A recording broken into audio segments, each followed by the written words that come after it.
أما بعد فأعوذ بالله من الشيطان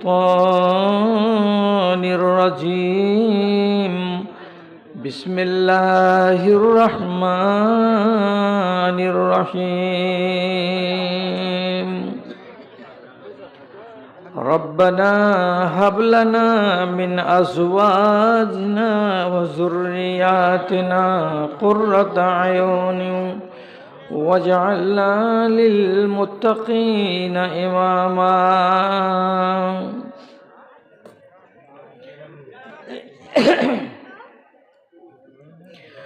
আমার মতো পাপী যেন কেহ নাহি হয়, জানি না জীবনে আমার জয় হলো না ক্ষয় গো, জয় হলো না ক্ষয়।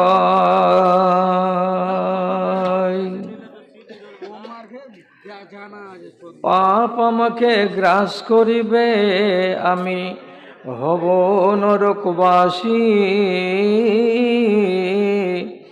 তবে কেন সুপথ ছেড়ে কুপথ ভালোবাসি, আমি কুপথ ভালোবাসি।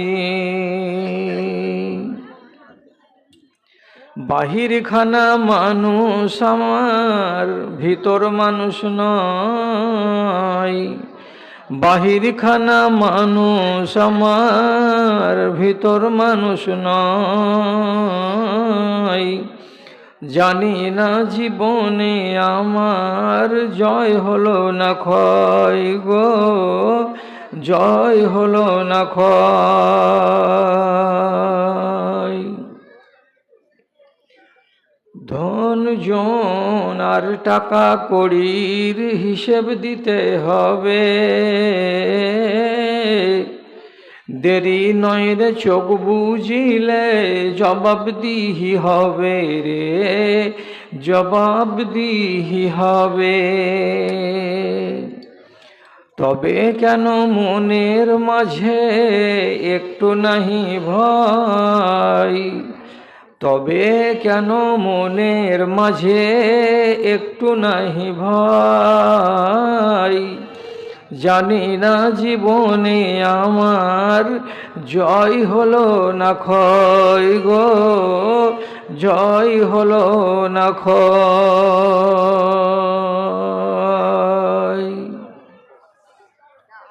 মাননীয় সভাপতি সাহেব, সমবেত এই গ্রাম তথা পার্শ্ববর্তী অন্যান্য গ্রাম থেকে দিনের দরদকে বুকে নিয়ে ইমানি জজবাকে সাথে নিয়ে উপস্থিত এই মজলিসের সকল শ্রেণীর আমার প্রাণের ভাই এবং বন্ধুগণ, তথা মজলিস থেকে অনতি দূরে আড়ালে স্ক্রিনের সামনে বসে থাকা আমার অসংখ্য ও অগণিত স্নেহের মা ও ভগ্নীগণ, আল্লাহ তাআলার হাজার হাজার শুকরিয়া আদায় করছি। এই বলে যে আমি এই গ্রামে মধ্যখানে অল্প দিনের ব্যবধানকে ঘুচিয়ে পুনর্বার আপনাদের সামনে এসে মুখোমুখি হয়ে কিছু কথা বলার সুযোগ পেয়েছি। তবে এটা আপনাদের জন্য সৌভাগ্য যে আজকে বক্তার ছড়াছড়ি, আর রাতগুলো হচ্ছে প্রচণ্ড শীতের, তার জন্য জালসার কর্তৃপক্ষ যেটা ফয়সলা করেছেন সেই ফয়সলার উপর দিয়েই প্রোগ্রামটা এগিয়ে যাচ্ছে আলহামদুলিল্লাহ। আমি সোয়া 10টায় আপনাদের সামনে এসেছি, হয়তোবা সোয়া 11টার সময় আমি এখান থেকে কেটে পড়ব। যদি সভাপতির পক্ষ থেকে কোনো ইঙ্গিত ইশারা হয় তো সেটা পরের কথা। তো আমি এই সংক্ষিপ্ত সময়টাকে আর এদিক ওদিক কথা বলে গত না করে আমি জরুরি কথা আপনাদের সামনে বলি। ভাইজান, যখন কোরআন মাজিদের আয়াতের ভিতরে পরস্পর সংঘাত দেখতে পাওয়া যায় তখন আমাদের মাথা খারাপ হয়। আল্লাহজি, তুমি একবার এক কথা বলছো আর আরেকবার আর এক কথা বলছো, এর মানে কি?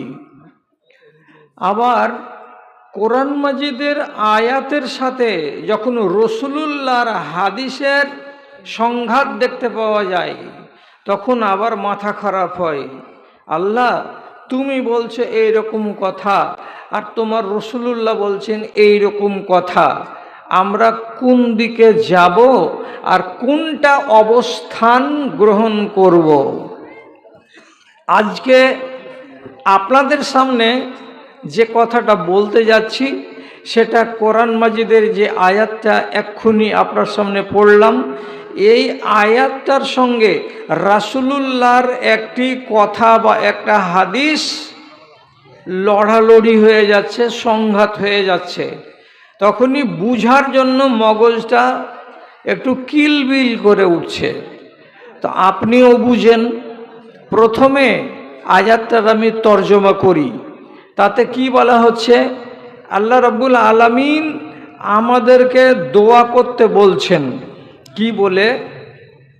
রব্বানা হাবলানা মিন আজওয়াজিনা ওয়া যুররিয়াতিনা কুররাতা আয়ুনিন ওয়াজআলনা লিল মুত্তাকিনা ইমামা।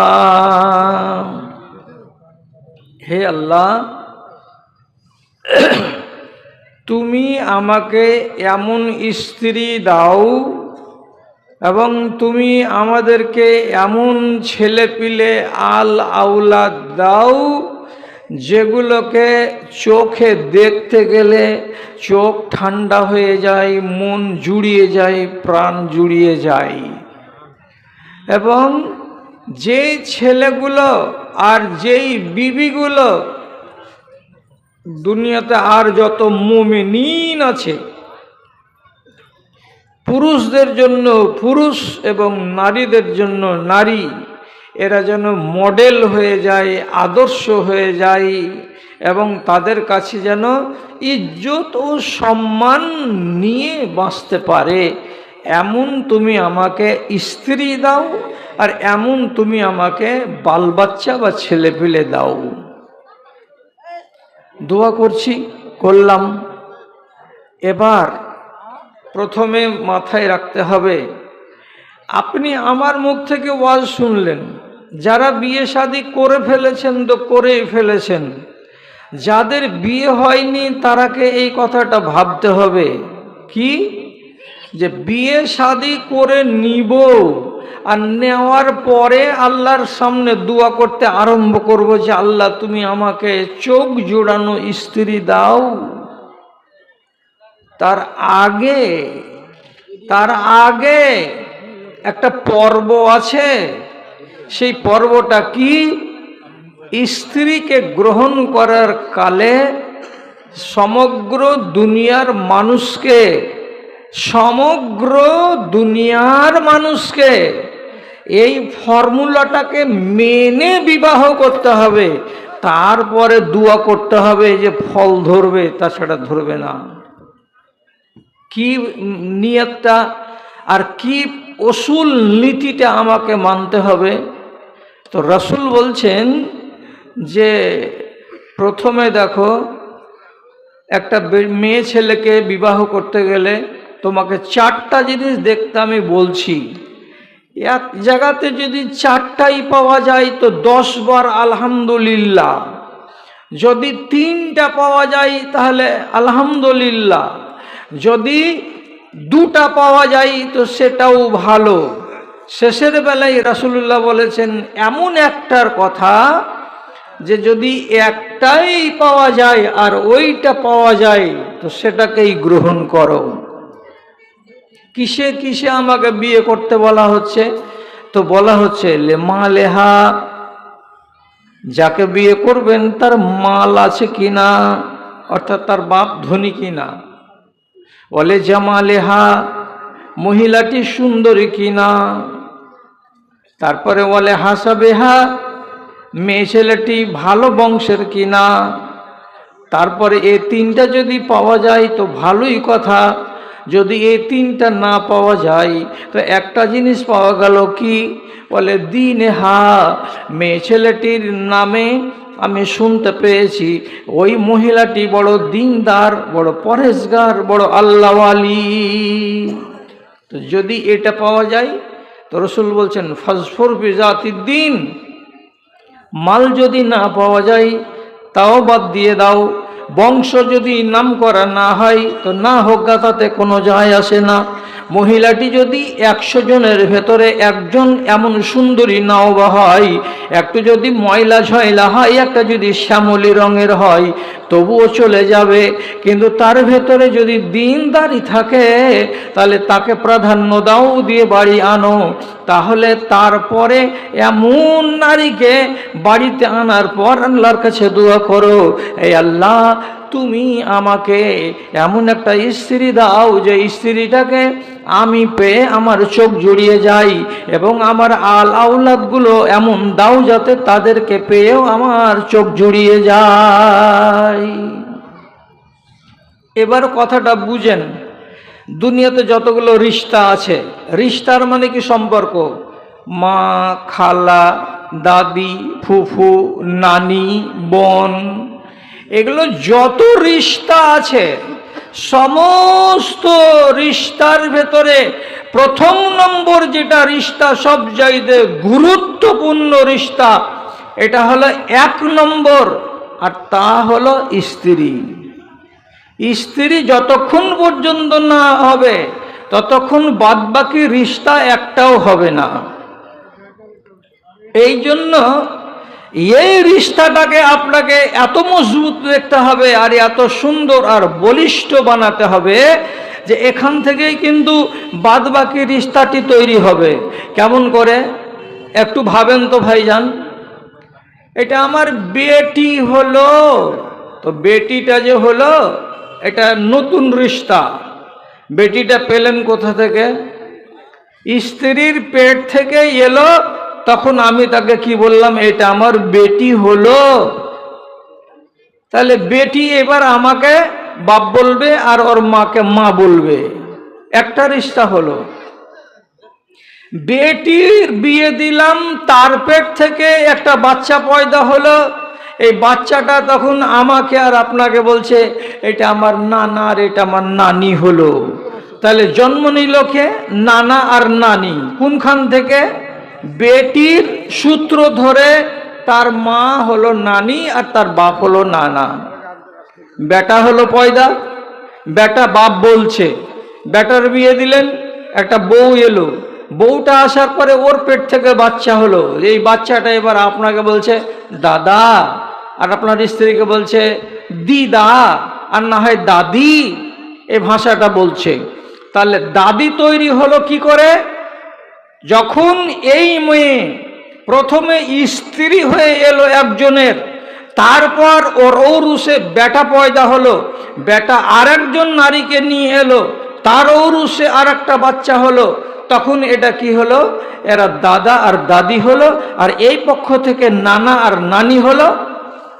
এইভাবে রিশতাগুলো বড় হয়।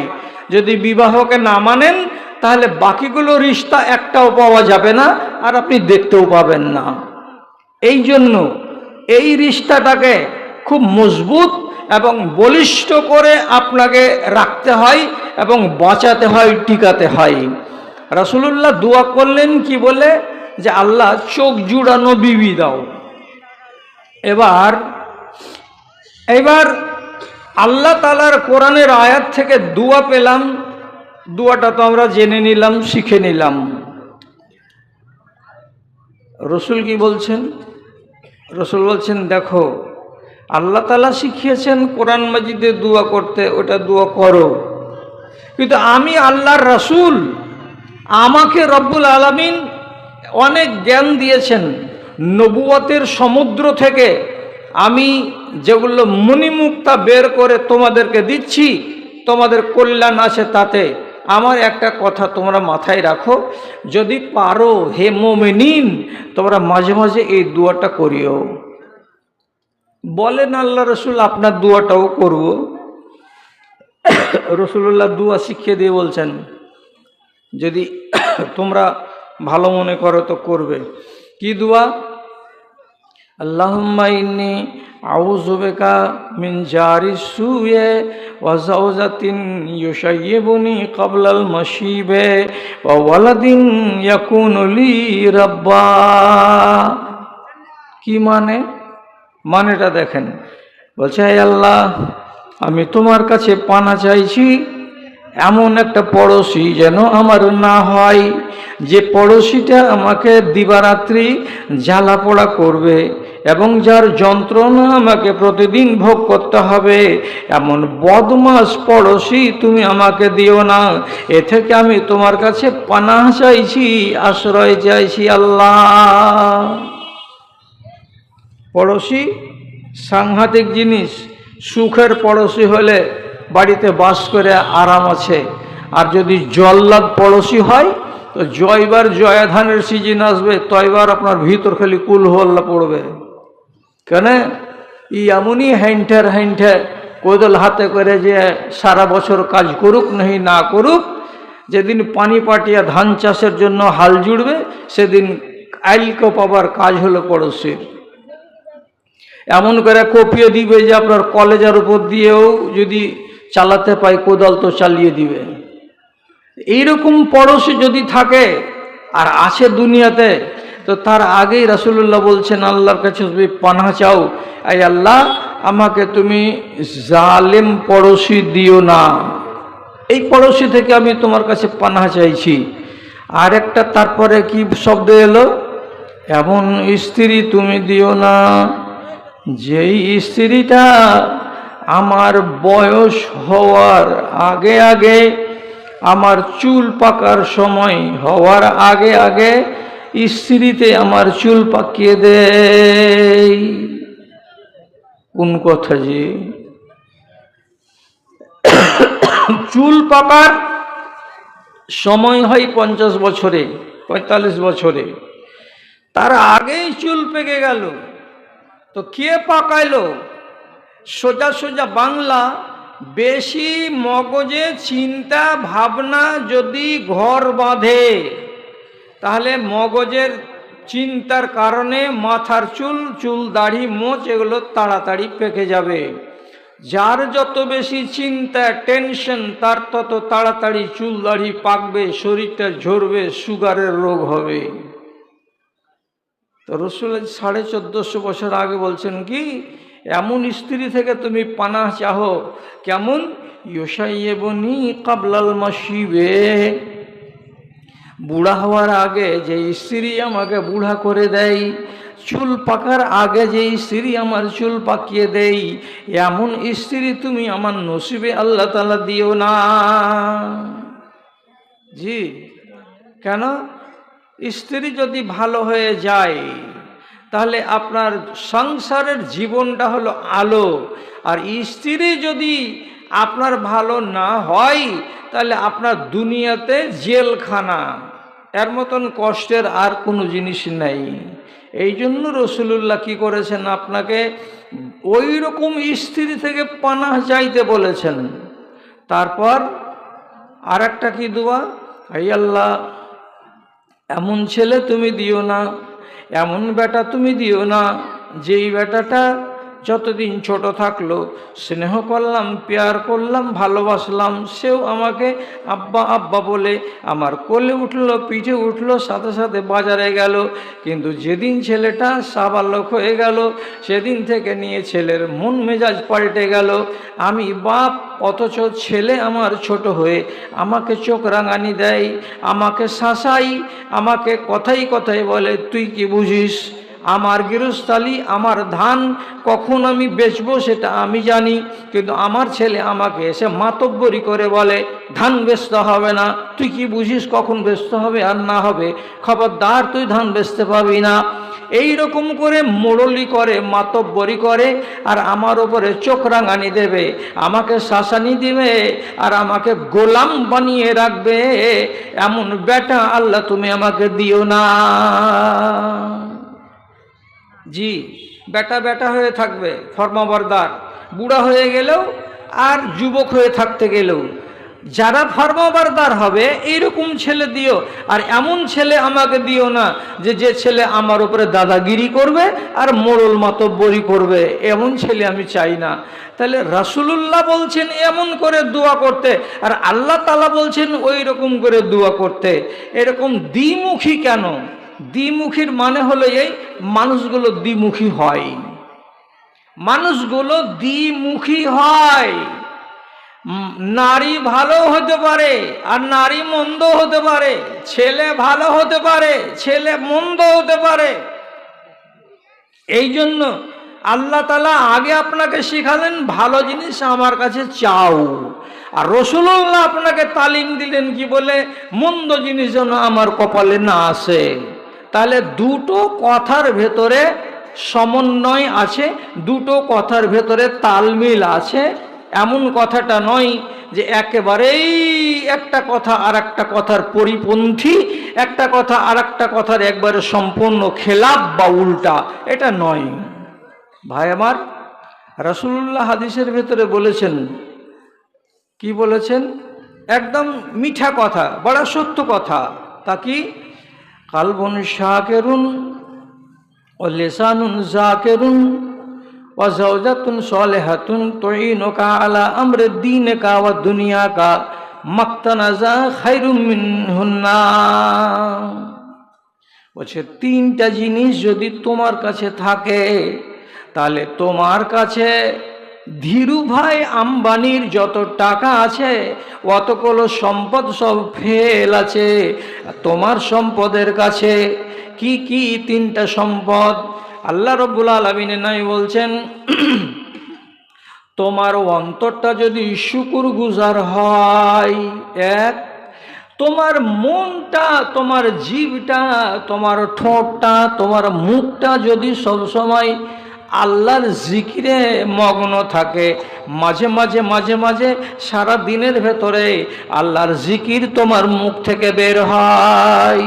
দুই, তিন নম্বরে নবীজি বলছেন যাওজাতুন সালেহা, তোমার কাছে যদি নেককার বিবি থাকে, সৎ নেকপরায়ণ বিবি যদি থাকে, তাহলে যার কাছে এই তিনটা জিনিস আছে রে, এই মানুষটার মতো সুখী, এই মানুষটার মতো ধনী, আর এই মানুষটার মতো সম্পদশালী কোনো মানুষ আল্লাহর দুনিয়াতে আর নাই। তিনটা জিনিস। মুখটা ভিজে থাকবে কিসে? তো জিকিরে। আর মনটার ভেতরে সব সময় থাকবে কি? আল্লাহর শুকরিয়া। যে হালাতে আছি এই ভালো আছি। কেমন আছেন? আলহামদুলিল্লাহ, খুব ভালো রেখেছেন আল্লাহ তাআলা। কেন? আমার থেকে আরো অভাগা আছে, অনেক খারাপ লোক আছে। আপনাকে জিজ্ঞেস করা হলো ফসল পানি কেমন হয়েছে এইবার? আলহামদুলিল্লাহ, যা হয়েছে খুব ভালো হয়েছে। কেন আলহামদুলিল্লাহ? গতবার 250 মণ হয়েছিল, এবার হয়েছে 200 মণ। তা আলহামদুলিল্লাহ কেন পড়বেন? বলে যে আমার থেকেও আভারত লোক আরও আছে যার এতটিও জুটেনি, অতএব তার তুলনায় আমি অনেক বেশি পেয়েছি। এই জন্য আপনার মনটাকে, জীবটাকে সবসময় এইরকম রাখতে হবে যে আমার মন হচ্ছে শুকরগুজার মন।